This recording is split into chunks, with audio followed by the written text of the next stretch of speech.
यह पुराने वक्तों की बात है। दूर किसी गांव में मरियम नाम की एक नाजुक, मेहरबान और पाक दामन औरत अपने शौहर हारिस के साथ रहती थी। हारिस एक किसान था जिसका चेहरा जमीन की सख्ती की तरह सख्त था। उसे अपने बाप से न सिर्फ खेत और घर मिला, बल्कि वह अपने बाप की तरह सख्त और गुस्से वाला भी था। उनकी शादी को कई साल गुजर गए, लेकिन उनके यहाँ कोई औलाद ना हुई। हारिस हर गुजरते साल के साथ और ज्यादा खामोश और सख्त मिजाज होता गया। लेकिन काफी सालों बाद एक दिन ऐसा आया जब मरियम ने एक बेटे को जन्म दिया, जिसका नाम उसने रयान रखा। रयान की आवाज अदल के पुराने नारे की तरह गूंज रही थी, लेकिन सदमा उसकी आवाज में नहीं बल्कि उसके रंग में था। दाई ने चौंक कर मरियम की तरफ देखा, फिर बच्चे की तरफ, और फिर बिना कुछ कहे चुपके से निकल गई। थोड़ी देर बाद हारिस आया। उसकी आंखों में बाप बनने की वह चमक थी जिसका उसे बरसों से इंतजार था। लेकिन जब उसने रयान को देखा, सब कुछ बदल गया। वह अपनी जगह पर जम गया। उसका चेहरा सफेद पड़ गया और वह हैरत से बच्चे को घूरने लगा। फिर गुस्से और शक से भरे लहजे में चिल्लाया, यह क्या है? यह बच्चा किसका है? यह रंग कहां से आया? मरियम ने आंसुओं से भीगे चेहरे के साथ कहा, यह तुम्हारा बच्चा है। अल्लाह की कसम, मैंने तुम्हारे सिवा किसी को नहीं जाना। यह तुम्हारा बेटा है, किसी और का नहीं है। लेकिन हारिस ने उसकी एक ना सुनी। वह जोर से चिल्लाया और मोहल्ले के लोग जमा हो गए। लोग आपस में बातें करने लगे। क्या मरियम ने खयानत की? क्या यह अजनबियों का रंग नहीं? यह स्याह रंग कहां से आया? उस जुल्म की तूफानी रात में हारिस ने मरियम को बाजू से पकड़ा और उसे दरवाजे की तरफ धकेल दिया, जबकि वह अब रयान को सीने से लगाए हुए थी। मरियम ने इल्तिजा करने के लिए मुंह खोला, लेकिन हारिस चिल्लाया, निकल जा मेरे घर से। मैं अपने घर में इस गुनाह को नहीं पालूंगा। मरियम नंगे पांव खून बहती हुई अपने बच्चे को लेकर निकल गई और लोग देख रहे थे, लेकिन कोई इस जुल्म के सामने खड़ा ना हुआ। उस रात मरियम गांव से इस तरह निकल गई जैसे रोशनी के गायब होने पर साए छिप जाते हैं। वह कीचड़ में चल रही थी। उसका बच्चा उसके बाजुओं में रो रहा था। वह सर्दी और खौफ से कांप रही थी। उसके जिस्म से अभी भी खून बह रहा था। उसके पास ना कोई पनाह थी, ना खाना, ना ही कोई कपड़ा जो उसके बच्चे को गर्मी दे। गांव के सारे रास्ते बंद थे। सारी नजरें उसे दरवाजों के पीछे से देख रही थी, लेकिन कोई ना बोला, जैसे मरियम कोई वबा हो जिसे भूल जाना चाहिए। मरियम को एक पुरानी कुटिया याद आई जो पहाड़ की चोटी पर थी। लोग कहत और जंग के दिनों में वहां पनाह लेते थे। यह मिट्टी और पत्थर की बनी एक खस्ता हाल कुटिया थी जिसकी दीवारें गिर चुकी थीं, लेकिन शायद यह उसे सर्दी और मौत से बचा ले। वह 1 घंटे से ज्यादा चलती रही। उसके पांव से खून बह रहा था। कीचड़ उसकी हरकत को भारी कर रहा था। बिल आखिर वह कुटिया तक पहुंची। अंदर मकड़ियां, गर्द और नमी थी, लेकिन उसने एक सूखा कोना देखा। वहां बैठ गई। अपने बच्चे को अपनी गीली चादर से ढांप लिया और मबम आवाज में कहा, मत रो रैयान, मत रो, हम यहां से शुरू करेंगे। रातें गुजरती गई।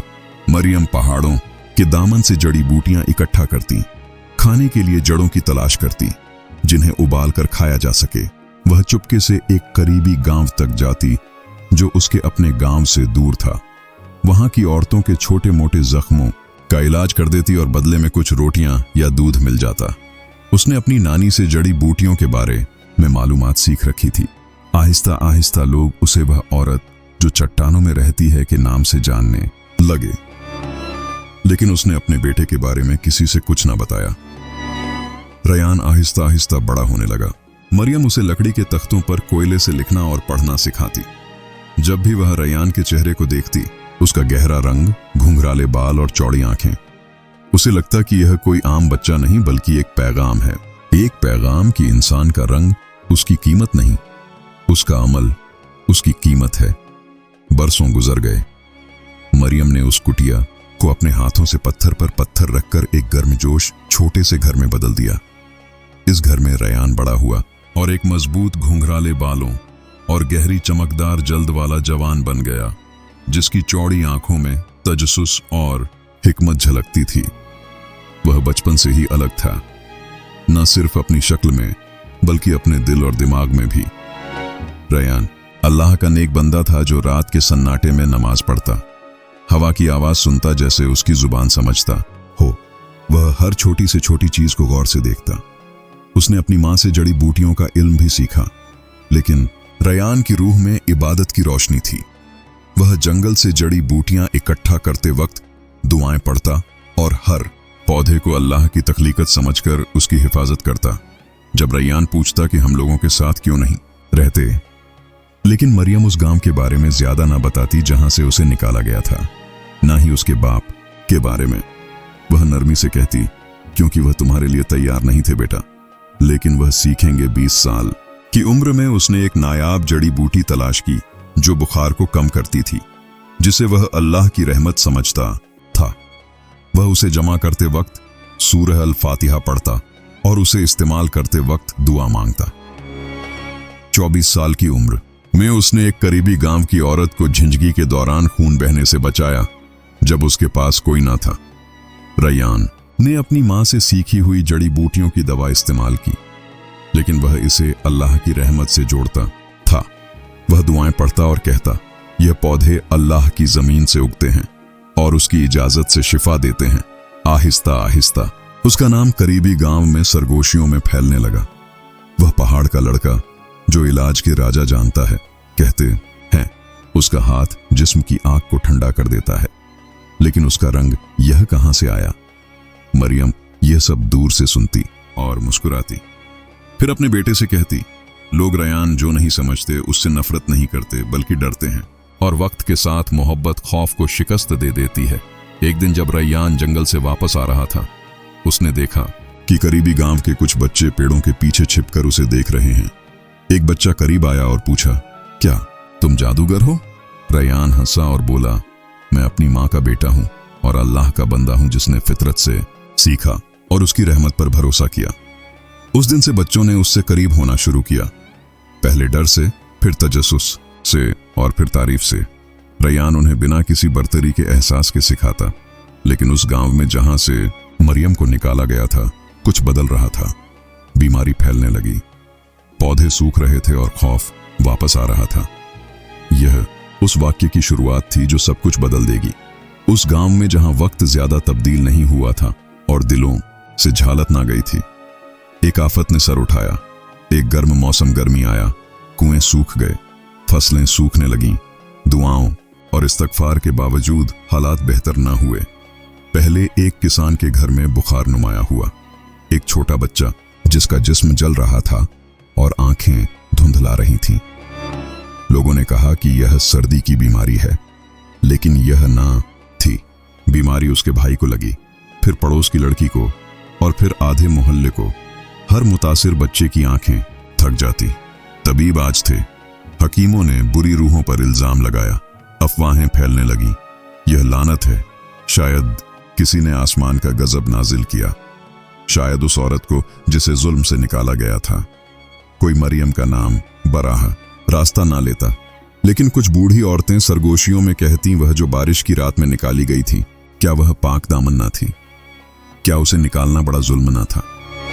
गांव का छोटा सा सरदार हारिस बूढ़ा हो चूका था और गोशा नशी हो गया था। कोई उस पर बराह रास्त इल्जाम ना लगाता, लेकिन उसके द्वार की इसाफत ने लोगों को उसके पुराने फैसलों की याद दिलाई। दिन गुजरते गए और गांव बीमारी और आजिजी में डूबता गया। एक दिन जब लोग चौक में जमा थे, चीखते हुए इलाज की तलाश में एक अजनबी गांव में दाखिल हुआ। वह लंबा चौड़े कंधों वाला था। उसकी गहरी स्याह जल्द धूप में चमक रही थी। उसके कंधे पर एक चमड़े का थैला था जिसमें शीशे की शीशियां और जड़ी बूटियों के पोटे भरे थे।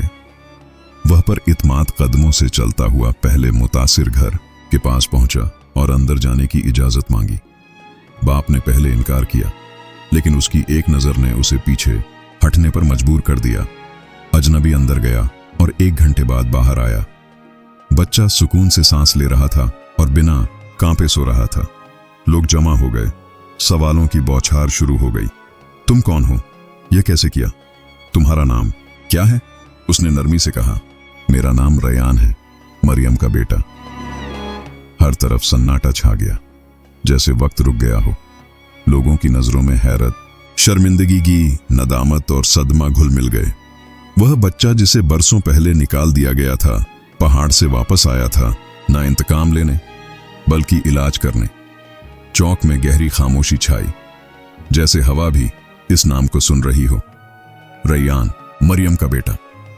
कुछ लोग लाशुरी तौर पर एक कदम पीछे हट गए। कुछ ने उसके चेहरे को गौर से देखा, उसे उस औरत से जोड़ने की कोशिश करते हुए जिसे बरसों पहले गांव से निकाला गया था। एक आदमी ने सरगोशी की, लेकिन इदरीस ने तो कहा था कि वह पहाड़ में नहीं बच पाएगी। एक बूढ़ी औरत ने पीछे से मबम आवाज में कहा, शायद अल्लाह ने उसे इसलिए बचाया कि हमें नजात का मतलब सिखाए। रैयान ने सरगोशियों पर तवज्जो ना दी, न सवालों के जवाब दिए। वह सीधा दूसरे बच्चे के पास गया, फिर तीसरे के पास। हर बार वह अपने थैले से जड़ी बूटियां निकालता, कुछ को पत्थर पर पीसकर पानी में मिलाता, कुछ को मरीजों के माथे पर लगाता या उनके मुंह में टपकाता। हर बार वह खामोशी से दुआएं पढ़ता, सूरह अल फातिहा और आयतुल कुर्सी की तिलावत करता और अल्लाह से शिफा मांगता। हर बार हालत बेहतर होती, बुखार उतरता, सांस वापस आती और चेहरों पर उम्मीद लौट आती। लोग उसके गिर्द जमा होने लगे, न सिर्फ उसे देखने के लिए बल्कि उसकी हिफाजत के लिए। रैयान की दवाओं और दुआओं ने गांव की वबा को काबू करना शुरू कर दिया था। उसने अपनी मां से सीखी हुई जड़ी बूटियों को एक खास तरीके से मिलाकर एक ऐसी दवा तैयार की जो उस वबा के बुखार को पूरी तरह खत्म कर देती थी। लोगों ने देखा कि उसकी हर हरकत में एक ईमान की रोशनी थी, जैसे वह अल्लाह के हुक्म से शिफा बांट रहा हो। जब वह इलाज में मशगूल था, एक औरत रोती हुई उसके करीब आई और शर्मिंदगी से पूछा, क्या तुम अपने बाप को याद करते हो? रैयान खामोश रहा, फिर बोला, मैं उसे नहीं जानता, लेकिन मैं उस आदमी को जानता हूं जिसने मेरी मां को निकाला और मुझे मुस्तरद किया। वह अब अकेला बीमार और टूटा हुआ है। औरत ने कहा, वह अपने घर में है, बाहर नहीं निकलता। बरसों से वह बुखार और नदामत में मुब्तला है। रैयान ने आसमान की तरफ देखा और कहा, हर जालिम का एक लम्हा आता है जब उसकी ताकत का नकाब गिर जाता है। शायद यह उसका लम्हा है। शाम को जब लोग हारिस के घर के दरवाजे पर उसका इंतजार कर रहे थे, रैयान ने दरवाजे पर दस्तक दी 3 बार। कुछ देर बाद एक कमजोर बूढ़ा दरवाजा खोलने आया। उसका चेहरा जर्द था, आंखें धंसी हुई थीं और आवाज बम मुश्किल सुनाई देती थी। रैयान ने उसे देखा और नरमी से कहा, क्या तुम मुझे पहचानते हो? हारिस ने उसे तवील नजर से देखा, फिर अचानक जमीन पर बैठ गया, जैसे उसकी ताकत खत्म हो गई हो। उसने अपना चेहरा हाथों में छिपा लिया और शिद्दत से रोने लगा। ऐ अल्लाह, यह तो तुम हो रैयान मेरे बेटे। मैंने तेरी मां पर जुल्म किया, तुझ पर जुल्म किया, बिना किसी हक के, बिना अक्ल के, बिना दिल के। मुझे माफ कर दो अगर तेरे दिल में रहम हो। रैयान खामोश खड़ा रहा। पीछे लोग उसके फैसले का इंतजार कर रहे थे। फिर उसने नरमी से कहा, माफी पहले मेरी मां से मांगो। अगर उसने तुम्हें माफ कर दिया तो मेरे दिल में कोई किना नहीं। फिर वह मुड़ा और हैरान और शर्मिंदा नजरों के दरमियान चला गया। अगली रात मरियम जड़ी बूटियां उछाट रही थी। अचानक उसे कदमों की आहट सुनाई दी। उसने मुड़कर देखा तो रैयान दूर से आता नजर आया। उसके चेहरे पर गहरी थकन थी, न जिस्म की बल्कि दिलों के बोझ की। वह उसके सामने बैठ गया और सरगोशी की। मैंने उसे देखा अम्मा। मरियम की उंगलियां जम गईं, लेकिन उसने कुछ ना पूछा, बस उसकी आंखों में देखा और कहा, और तुमने उसमें क्या देखा? रैयान ने कहा, एक टूटा हुआ आदमी जो उस दरिंदे से मुशाबहत नहीं रखता जिसने तुम्हें निकाला था। मैंने देर से आने वाली नदामत और सच्ची आंखें देखी। मरियम खामोश रही, फिर बुदबुदाई, दर्द करने, जिल्लत देने और सर्दी में अकेले तुझे जन्म देने के बाद आंसुओं का क्या फायदा, बिना छत और सहारे के। रैयान ने आंखें बंद की और कहा, हक तुम्हारा है अम्मा, और उसे सजा मिलेगी, लेकिन उसने मुझसे माफी मांगी और मैंने कहा कि माफी सिर्फ तुम दे सकती हो, मैं नहीं। कुछ दिन बाद गांव के कुछ मुअज्जिन और औरतें मरियम के कुटिया पर आई। वह अदब से दरवाजे पर दस्तक देकर अंदर दाखिल हुए। सिरों को झुकाए उनके सरदार ने कहा, ऐ मरियम, हमने तुझ पर जुल्म किया। हमने ना पूछा ना तेरी हिफाजत की, बल्कि झूठ को सच मान लिया और तुझे निकाल दिया। आज तेरे बेटे की बदौलत हमारे बच्चे शिफा पा रहे हैं। हारिस बुखार में मुब्तला मर रहा है, वह तुझसे मिलना चाहता है। मरियम ने लंबी खामोशी इख्तियार की, अपना फटा हुआ सरपोश अपने बालों पर रखा और कहा, अगर वह सच देखना चाहता है तो वह मेरी आंखों में देखेगा। अगले दिन 15 साल से ज्यादा अरसे बाद मरियम पहली बार अपने गांव वापस आई। वह अजनबी की तरह नहीं आई, बल्कि एक मजबूत औरत की तरह जो झूठे आर से बच गई थी और एक ऐसे मर्द को पाला था जो अब उनकी वाहिद उम्मीद था। वह हारिस के घर पहुंची और खामोशी से दरवाजा खोला। हारिस अपने बिस्तर पर था। उसका चेहरा जर्द, जिस्म पसीने से शराबोर और आंखें नदामत में डूबी हुई थीं। उसने मरियम को देखा, कुछ लम्हों तक उसे घूरा, फिर खामोशी से रोने लगा और मबहम आवाज में कहा, मरियम, अगर तुम मुझसे नफरत करती हो तो मैं इसके लायक हूं, लेकिन मरने से पहले बता दो, क्या रयान मेरा बेटा है? क्या वह वाकई मेरा है? मरियम ने तलवार की तरह मजबूत आवाज में कहा, हाँ, वह तेरा बेटा है, तेरा खून, तेरा गोश्त, लेकिन वह तुझसे मुशाबहत नहीं रखता। वह मुझसे मुशाबहत रखता है सब्र में और उस नूर से जो अल्लाह ने मेरे दिल पर अता किया जब तूने मुझे धोखा दिया। फिर वह करीब आई, उसके माथे पर रयान की तैयार की हुई दवा की कुछ बूंदें रखी और कहा, मैंने तुझे माफ कर दिया ना इसलिए कि तू इसके लायक है, बल्कि इसलिए कि मैं अपने दिल में नफरत नहीं रखना चाहती जैसा तूने रखी। सब मुड़कर रोना शुरू कर दिए। अगले दिन गांव एक अनोखे मंजर पर जागा। मरियम, जिसका नाम लोग सरगोशियों और इल्जामात के साथ लेते थे, अब खुलेआम बाजार में चल रही थी, पर इत्माद सादा लेकिन साफ कपड़ों में। रैयान उसके पीछे चल रहा था। जड़ी बूटियां और मरहम लेकर उसने अपनी इबादत और जड़ी बूटियों के इल्म से गांव की वबा को पूरी तरह खत्म कर दिया था। हर घर में उसकी दवाओं की खुशबू थी और हर जुबान पर उसकी दुआओं की गूंज। लोग उनसे दूर नहीं भाग रहे थे, बल्कि करीब आ रहे थे। बूढ़ी औरतें सड़क के किनारे खड़ी थीं, कुछ अपने सीनों पर हाथ रखे हुए थी, कुछ आंसू बहा रही थी। एक लड़के ने अपने साथी से सरगोशी की, मेरी मां ने कहा कि वह सबसे ज्यादा पाकदामन थी जिन्होंने उस पर इल्जाम लगाया था। गांव की चौक में उस पुराने कुएं के सामने एक औरत आगे बढ़ी जो पहले मरियम के खिलाफ बोलने वालों में से थी। वह मरियम के सामने झुकी, अपना हाथ सीने पर रखा और बोली, हमें माफ कर मरियम, हम अंधे थे, तू पाक थी और हम जालिम थे। मरियम ने आसमान की तरफ देखा और कहा, मैं एक मां हूं जिसे इसलिए निकाला गया कि उसने एक बच्चे को जन्म दिया जिसका रंग तुम्हारे दिलों ने ना देखा, लेकिन मुझे कभी अफसोस नहीं हुआ, क्योंकि वह रंग, वह चेहरा अल्लाह की सबसे खूबसूरत नेमत थी। खामोशी छा गई, फिर तालियां बजने लगी, ना सिर्फ जज्बाती होने की वजह से बल्कि अपने आप पर शर्मिंदगी की वजह से। गांव के सरदार ने कहा, इस गांव ने एक दिन नूर को निकाल दिया था, लेकिन वह नूर वापस आया ना हमें जलाने बल्कि शफा देने के लिए। आज हमने एक सबक सीखा जो हम कभी नहीं भूलेंगे, रंग मापदंड नहीं होता। उसने मरियम और रैयान से कहा कि वह गांव में जैसे चाहे रहे। मरियम ने नरमी से कहा, हम हमेशा नहीं रहेंगे, लेकिन जो हमने यहां बोया वह रहेगा। मरियम और उसके बेटे की वापसी के कुछ महीनों बाद रैयान न सिर्फ जिस्मों का मुआलिज बना, बल्कि दिलों को खोलने वाला और अक्ल को राह दिखाने वाला उस्ताद बन गया। वह एक पुराने अंजीर के पेड़ के साए में बैठता, जहां बच्चे उसके गिर्द जमा होते, न सिर्फ जड़ी बूटियों की कहानियां सुनते बल्कि सब्र, माफी और इज्जत के असल माने सीखते। वह उन्हें बताता कि शफा अल्लाह की रहमत से आती है और जड़ी बूटियां उसकी मर्जी के आले हैं। मरियम अपनी सादा जिंदगी में वापस आ गई। वह बाजार में खामोशी से चलती, हर कोई उसे इज्जत से सलाम करता, लेकिन वह तारीफ की ख्वाहिशमंद न थी। वह शुक्रिया अदा करने वालों से कहती, मैंने कोई अजीम काम नहीं किया, बस अपने दिल को नफरत के हवाले नहीं किया। यह थी आज की हमारी कहानी। हम आपको हमेशा सच्ची कहानियां और असली वाकयात सुनाते हैं। अगर आपको यह दास्तान पसंद आई है तो हमारे चैनल कैसे सुनिए को सब्सक्राइब जरूर करें, वीडियो को लाइक करें, अपने दोस्तों के साथ शेयर करें और अपनी कीमती राय कमेंट्स में जरूर दें। हम आपके कमेंट्स पढ़ते हैं और आपकी सलाह हमें खुशी देती है। ऐसी ही और पुरानी दास्तानें और सच्चे वाकयात सुनने के लिए हमारे साथ जुड़े रहिए।